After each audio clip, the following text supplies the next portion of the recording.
see you again. In case you were not here last week, I am Steve Parrish. I'm professor of Old Testament at Memphis Theological Seminary. And so it is a delight for me to be here with you last week and this week as well. And always look forward to chatting with people and getting to know new people and different people. And so it's a delight to be here. Let's begin with a prayer.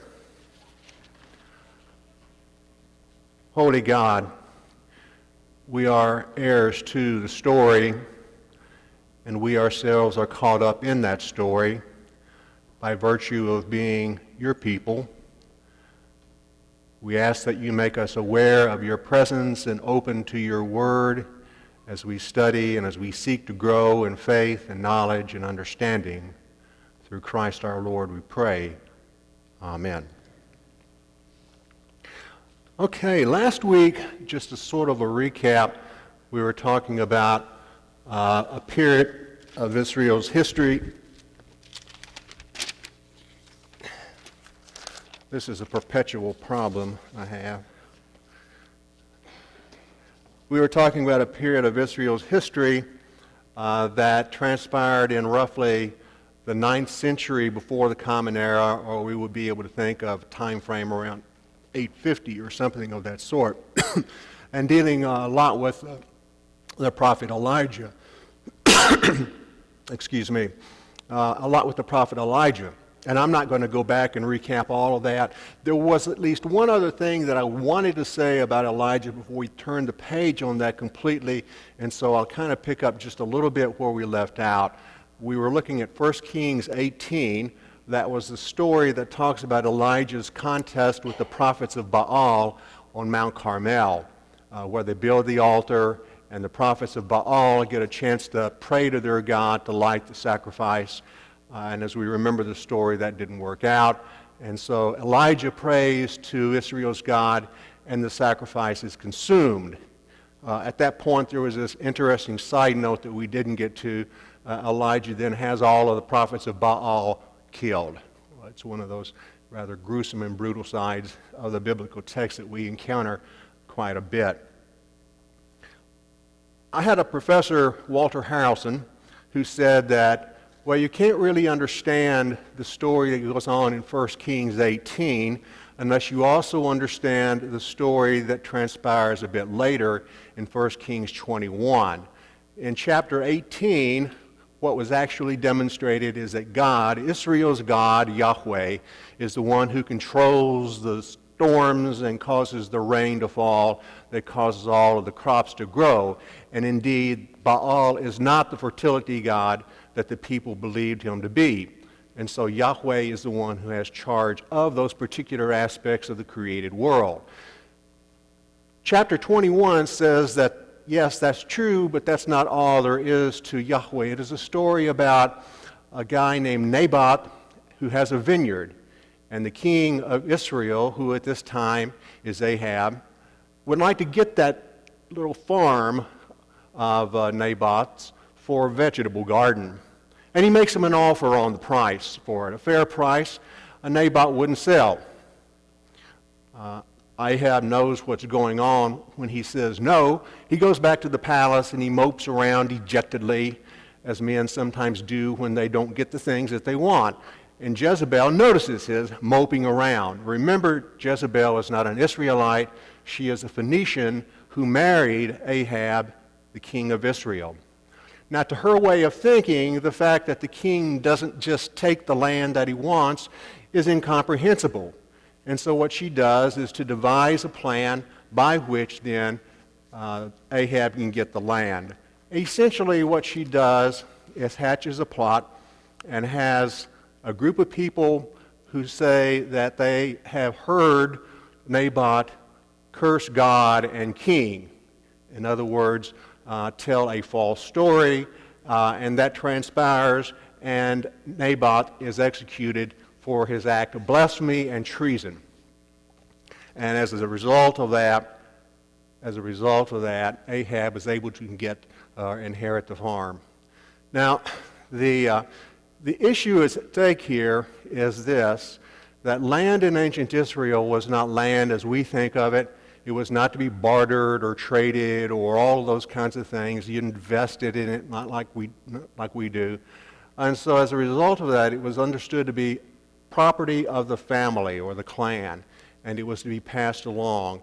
Ahab originally knew that was the case of the way land was dealt with in Israel. Jezebel, on the other hand, didn't, and so she violates that particular sense of Israelite understanding of land. In other words, justice. And so what's at stake then in this contest between Baal and God is sort of a contest between two understandings of God and the function of religion. Jezebel was a religious person. We learned earlier in the story that she had 450 prophets of Baal, 400 prophets of Asherah, the female consort to Baal. So she was a very religious person, except her religion was Baalism. And Baalism lent itself very readily to legitimating and supporting the status quo of the king at all cost. And as a result of that, the sense of justice that was so much a part of Israel's understanding of who the people are in relation to God and to one another, this sense of justice was smothered out. Which raises a lot of interesting questions for us. We could ponder, if we had time, what ways and what roles do the religion that we are sometimes comfortable with, the faith that we sometimes practice, what ways does that faith and does that religion lend itself to legitimating the powers that be, even though those powers that be may be acting quite oppressively to numbers of people.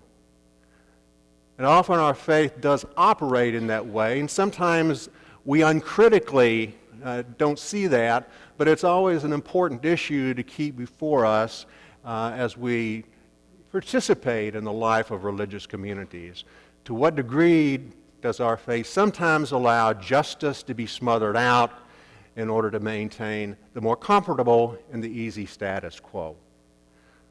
We could explore probably a lot of ways that you've seen that happen and maybe even experienced it happen yourself.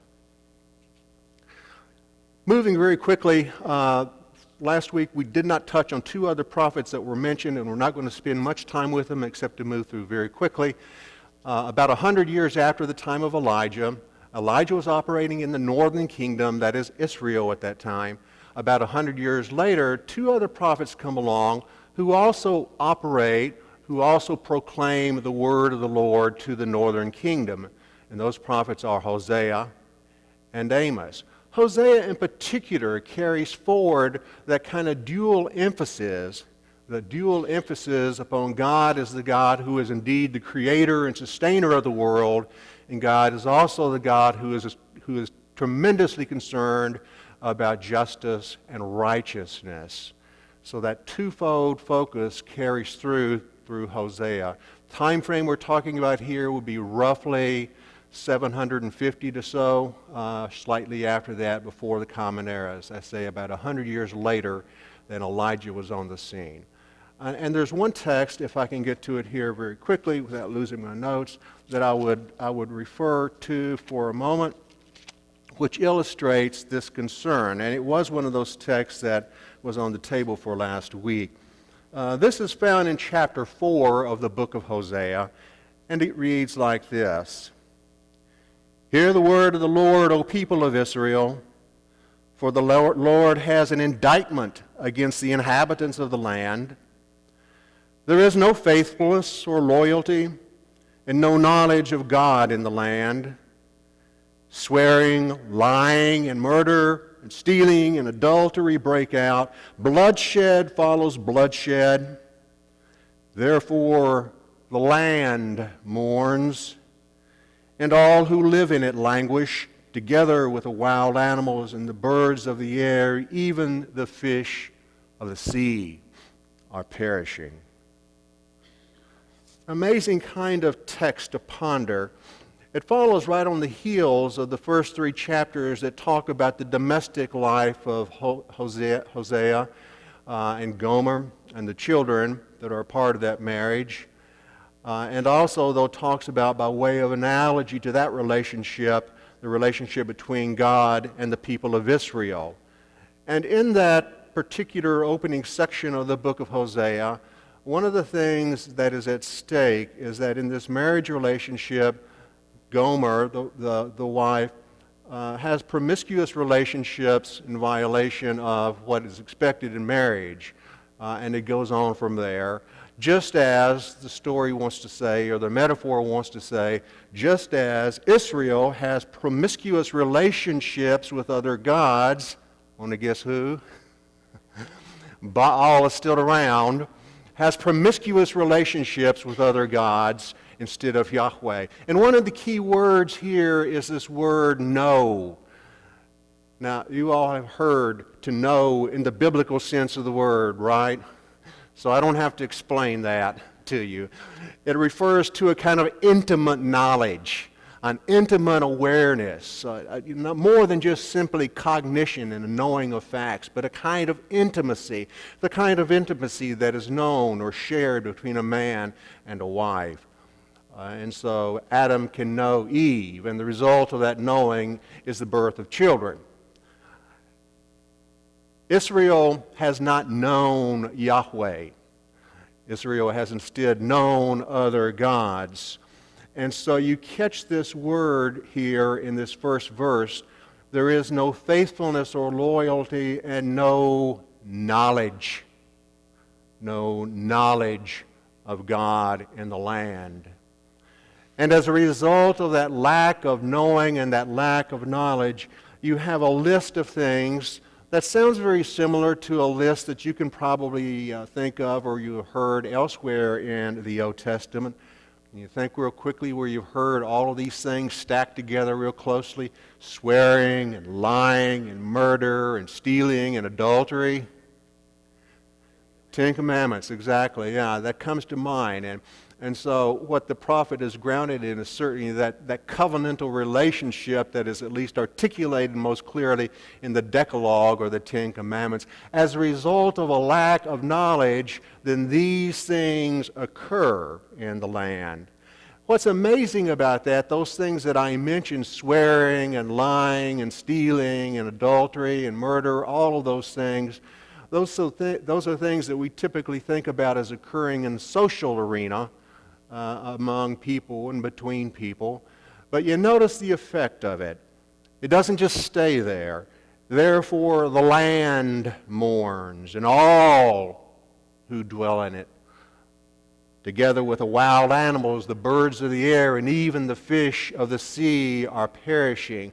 What this text suggests, almost teasingly way, is a kind of intimate association between what we do in the human arena and God's created order, or what we might call the so-called natural world. It's one of those texts that brings together very closely these concerns for justice, covenantal concern for justice, and what we might refer to as environmental or ecological concerns. They all are wrapped up together in a very close way. The prophet goes on and says in the next line or two, "Let no one contend, and let none accuse, for with you is my contention, O priest." So what is being said here is that it is the priest that is being particularly singled out, or we might say religious leaders who are being particularly singled out. One of the primary functions, when we think of priests in the Old Testament, we probably associate them with, we want to take a guess, what particular act in Israel's worship? Sacrifices, where we most often think of that, and they were indeed very much involved in that. Yet there's another important function of priests, that is that they were responsible for the imparting of Torah, instruction to the people. And indeed, that was in many ways a primary function. And so what we have is a breakdown in priestly responsibilities, and the fallout from that extends then to the people and to the whole created world, and that good created order that God made that we hear about in Genesis 1 is slowly becoming unraveled. And Hosea singles that out. Amos also has words to say. We could spend a lot more time there. Amos also has words to say that directly associate God's concern for justice and covenantal steadfastness with the created world as well. So this concern extends or is found not only in Hosea but Amos as well. Again, remember, Amos and Hosea were both in prophets to the northern kingdom. So the prophets that we've mentioned here have been primarily concerned with things that are going on in the northern kingdom. But you know that there was also a southern kingdom. And that brings us really to some of the texts that we were going to talk about or look at today that you may have read if you were looking at chapter 16 in the book. And so this is a good place to mention now a little bit about prophets and prophetic books, just in general, very quickly. Prophetic books, they come to us as a book, and we think of them as books that we usually associate as a product of a single author. Prophetic books, on the other hand, were more along the lines, or are more along the lines of anthologies. You have to remember that the ancient world was an oral world. Writing was not as conventional as it is for us. I'll demonstrate with pencil and paper. Nobody uses pencil and paper anymore and stuff. So you've got your iPads and all the other gadgets that infest our lives. But these were oral messages that were delivered. And in terms of how they were retained in all likelihood orally by groups of disciples or followers of the prophets and transmitted to later times and later audiences. And in the process of the transmission and the application of those oracles to later times, other oracles were appended to the original. And as a consequence, you have this growth of prophetic tradition. And that's what we find in the prophetic books. It's more obvious in some books than it is in others. The book of Isaiah, for example, was a book that was probably in the making for 200 years. With the circulation of the original 8th century words and the later editions and so on it goes. So the final product we see represents a long period of time. So the prophetic books are more anthologies than they are actually the product of a single individual from a particular point in time and at one point in time alone. The other thing about prophecy is this, and this is something that sometimes is hard for us to wrap our mind around, is that if you were to go out and ask somebody on the street, well, what did prophets do? You would probably get what kind of answer? They told the future. They predicted. That's what prophets do, people think. And it is true that there is an element of prediction in prophetic oracles and prophetic messages. But what they do is far more akin to proclamation than prediction. That is, the prophets were intimately concerned with particular, concrete, real historical situations in which the people of God were caught up in. And so they were bearers, as a messenger would be the bearer of a message, they were bearers of the Word of God to people living in times as real and as challenging and as filled with tragedy and as filled with hope as the times that you and I find ourselves caught up in. So these are real situations that the prophets are addressing. And it's very useful to the degree that we can to try to understand as much about that original historical context as is possible. In many cases, you can't understand all you would like and all that would be helpful to know. But there are certain things that we do know, and those things indeed are helpful for us to understand the prophetic words. With that said, one of the readings on the table for today comes from the book of 2 Kings, chapters 17 through 19. And these chapters provide some of the historical context for the 8th century prophet Isaiah, who was operating not in the north, as had Hosea and Amos been, but about the same time as they were speaking in the north, Isaiah had messages to deliver to the people of God and to the king of Judah in the south. And so those chapters provide some of the historical context. There are a couple of events that are especially noteworthy, historically speaking, through which to understand the prophet Isaiah of the 8th century. One of them precedes by just a few verses the reading that was assigned by the book, chapter 17 of 2 Kings. It's helpful to know a little bit about that. This first episode pertains to Israel's immediate northern neighbor. And that northern neighbor was Syria, sometimes called Aram. And so Syria is the immediate northern neighbor, not to be confused with the imperial power that is farther north and east called Assyria. All right? So you've got Syria that is immediately north of Israel, and then Assyria that is further north and east, and it is Assyria that is the powerful nation, the one to contend with. It's another thing, Israel didn't live in political vacuum. They were strategically located right between the Mesopotamian powers, whether it be Assyria, or whether later it be Babylon, or whether it be Persia, or whether it then becomes the Hellenistic era or the Roman group. Israel had those powers to the north, northeast to contend with, and to the south lay Egypt. Israel stuck right there in the middle. And being a king in those days is not an easy matter. It is, who do you align with? And they all want you to align with them.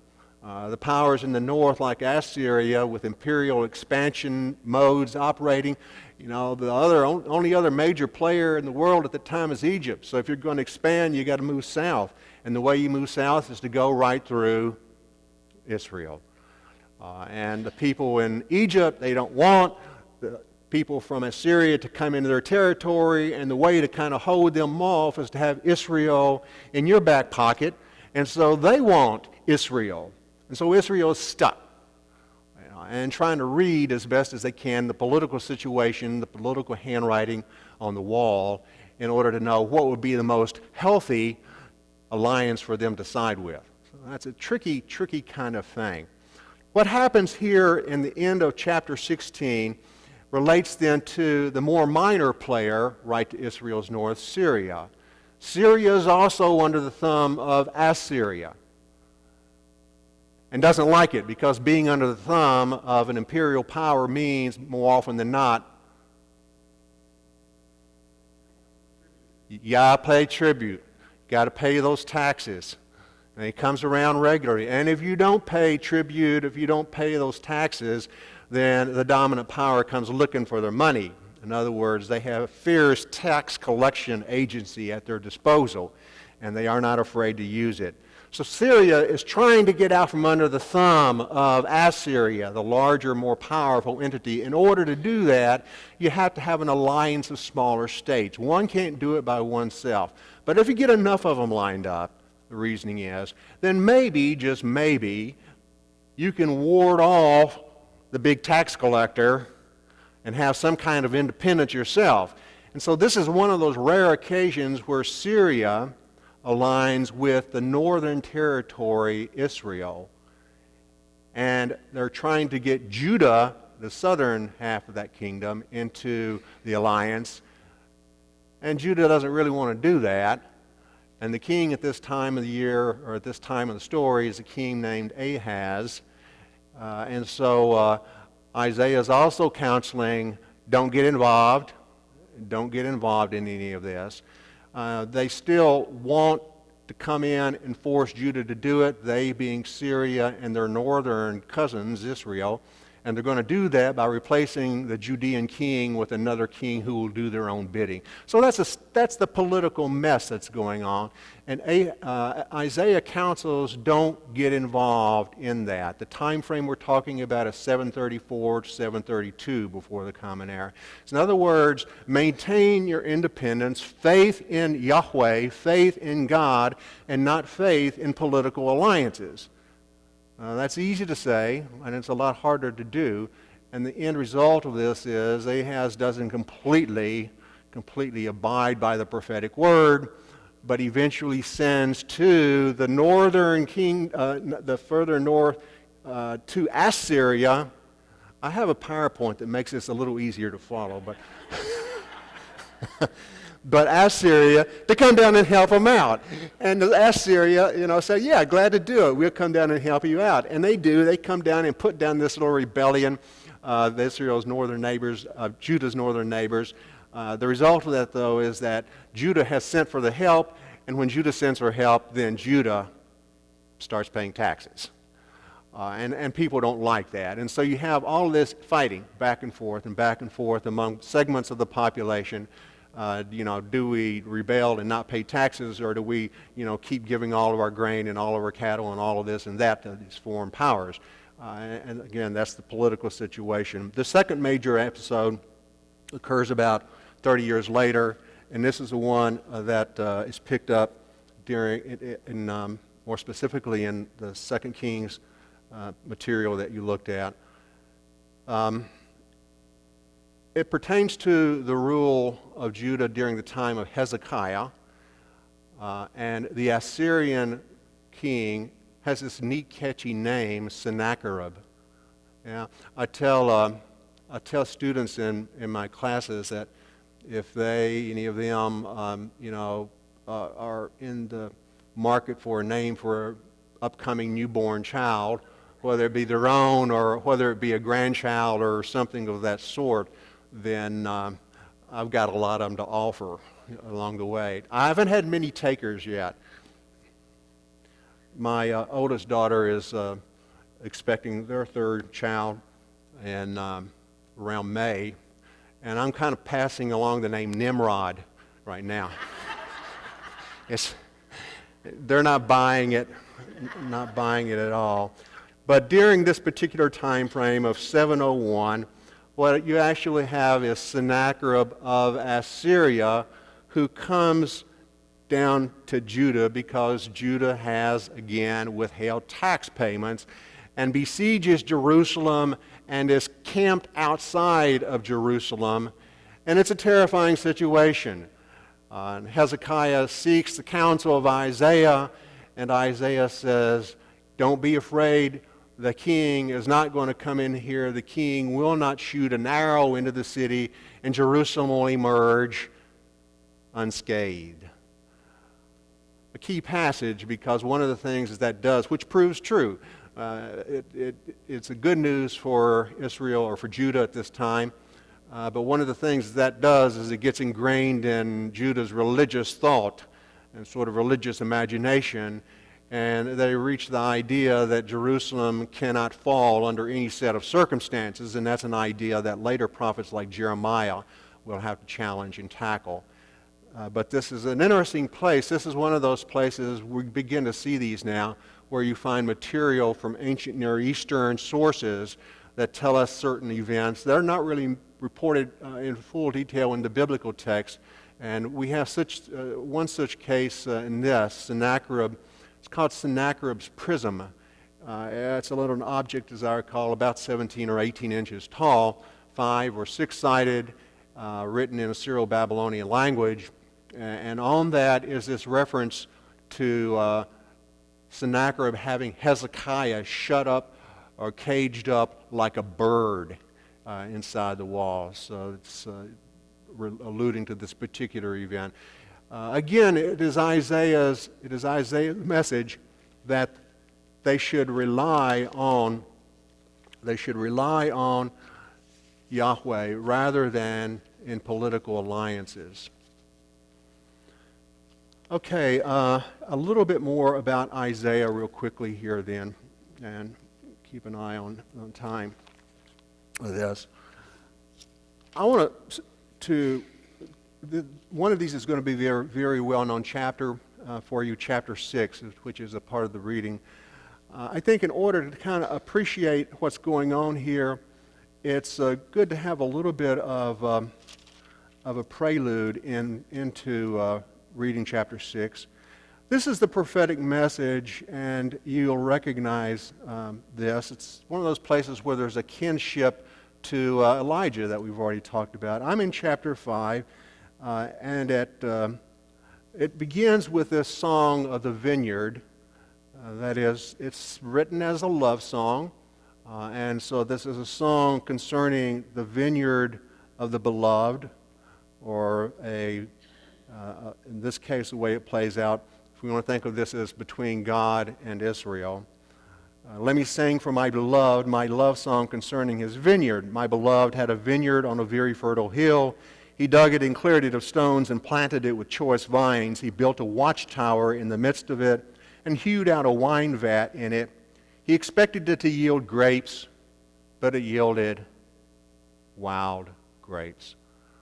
And so after going through all of this work to get the vineyard planted and ready with high anticipation of a good yield, it was a bitter disappointment. It's really true to Israel's agricultural mode of existence and to the geography, even to this day, of Israel.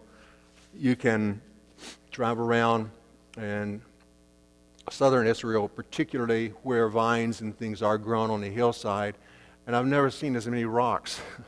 And it amazes me that they can actually get down through the rocks to get something planted because the hillsides are just covered with them.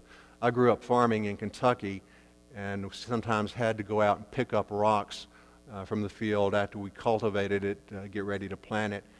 And I thought that was horrible. And it wasn't a lot of fun, by the way. And, I thought there were a lot of rocks there, but it's nothing compared to what you have in Israel. So all of this labor and all of this effort has gone into the planting of the vineyard, and it's produced wild, degenerate grapes. So the idea is that Israel hasn't been faithful to Israel's God, Yahweh. What are they doing? So you jump on a little later in the chapter here, verse 8, and it goes like this. Ah, you who join house to house, who add field to field, until there is room for no one but you, and you are left to live alone in the midst of the land.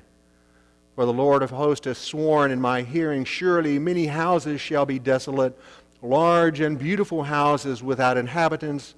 For 10 acres of vineyard shall yield but one bath, and an omer of seed shall yield a mere ephah. You catch what's going on? You have the accumulation of property and wealth, at least that's the intention. And the only way that you get that land, if we want to think back to Naboth's story, is to take it by some means or the other, because it isn't something that is easily traded or passed along. And so you have the text that envisions people who are in positions of power who are scheming and finding ways to acquire land that actually at one time belonged to other individuals. And they do it to such an extent that they add field to field to field until there is room for no one to dwell in it except you yourself. In other words, they disinherit people and they drive them off their ancestral property to amass large and splendid farms. But, says the prophet, 10 acres of vineyard shall yield but one bath. These are measures. And an omer of seed, a mere ephah. In other words, essentially, you may have 10 times as much as you had when you started, but it's going to yield only a tenth of what it would have before. That is, it's all to naught. It's all for nothing. All to no avail. This acquisition of land by unjust means will not benefit any whatsoever. It is that, then, that is an affront to what we would have talked about in chapter 6 if I'd moved into that, the idea of the holiness of God. This is one of the central ideas in the book of Isaiah. Yahweh is the Holy One of Israel, and nowhere is that more clearly articulated in one particular place than it is in chapter 6, which is that vision of Isaiah in the temple, where you have this kind of proclamation of the holiness of God. Holy, holy, holy is the Lord of hosts, that saying that we're so familiar with. And then the prophetic commission ultimately is one that is not a very successful sounding one, that is to tell the people to keep looking, but don't comprehend or understand, make the mind of this people dull, their ears heavy, and all of that. In other words, it's God's intention now, the holiness of God cannot stand the effrontery of the wicked practices of the people. It is the holiness of God that leads to this message of judgment for the people of Judah. There are words of hope that come later, a remnant that will survive the judgment, and so that's always both good news and bad news. It bespeaks judgment, but it also envisions that judgment is not God's final word, that there is hope to come in the future of God's people. And with that, I think we run out of time, and so again, it's good to be here with you and good to see you, and I hope you have a great Sunday afternoon and remainder of the week in front of you. So, shalom.